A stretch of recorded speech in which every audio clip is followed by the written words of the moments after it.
the Los Angeles Fire Department has responded to more than 75,000 homeless encampment-related fires since 2020.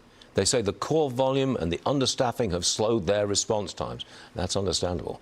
Joel Pollak joins us now. Why can't city leadership get a problem like this under control? 75,000 homeless encampment fires? That's ridiculous.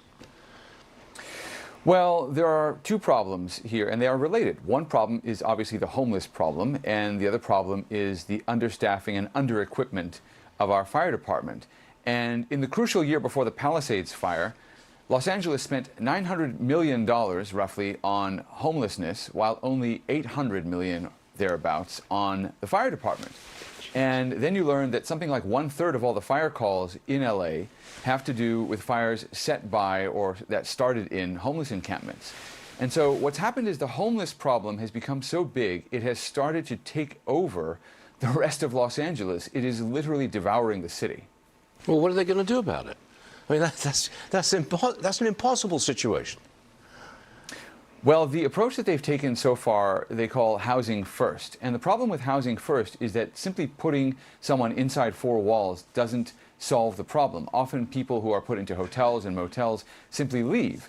What we're seeing in San Francisco, ironically, which for a long time had a much worse problem, what we're seeing there is the treatment of addiction first and the treatment of mental illness. Those are often the underlying problems behind homelessness. And then, of course, we have very, very generous welfare benefits. We have organizations devoted to getting people on different government programs. We have an entire model that's designed to keep homelessness going. We call it the homeless industrial complex, and that really has to be taken apart.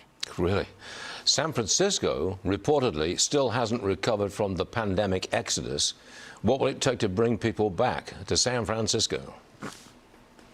Well, what's happened in San Francisco, aside from the pandemic rules that were overly harsh and chased people away, is the cost of living simply hasn't come down enough to make it affordable for skilled people to move back. And in the age of remote work that pandemic rules had introduced, many people would simply prefer to live where they can enjoy a lower cost of living, maybe even lower taxes, and still work for San Francisco Bay Area companies. Now, there's a bit of a revival with artificial intelligence investing heavily in the Bay Area, but AI doesn't really create a lot of jobs just yet. It could, but it could also cost jobs. We're not really sure of the overall effect on net from AI, but it has not yet brought people back to San Francisco. And then, of course, you have the problems of homelessness and drugs and crime that still persist.